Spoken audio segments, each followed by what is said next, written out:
Are you excited, Stephen Woolfe, by these announcements? Well, I'm actually intrigued, and certainly I'm going to be open-minded about it because I come from the north west of England. I was born in Manchester, and some of the ideas about actually opening up railways from Manchester to Sheffield and Leeds, and for me, someone who loves the countryside, actually believing that there is an opportunity to dig tunnels underneath our beautiful landscape to ensure that we don't have the big lorries going over that could be an option. What I want to look at is the greater detail of the cost. Right, because you're against HS2. We're against HS2 because HS2 is a folly that has been proven in many ways to actually be over-expensive.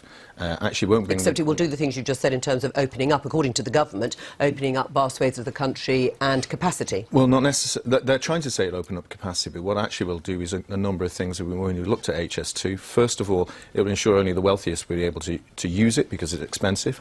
It's actually also displacement policy to try and move people from London to actually be able to buy houses up in the north of England so that they can commute to work, which will have increasing pressure on housing in the north of England. And actually there are relevant studies that show that you won't actually get the benefits economically as they suggest they do. You only have to look at the equivalent between Lille and Paris, where you saw big changes on that. Right, but do you support the idea of new rail links helping the economy? Do you think it does, in general, despite the fact that Nigel Farage has said it's a waste of money, HS2, and will only benefit a small number of people?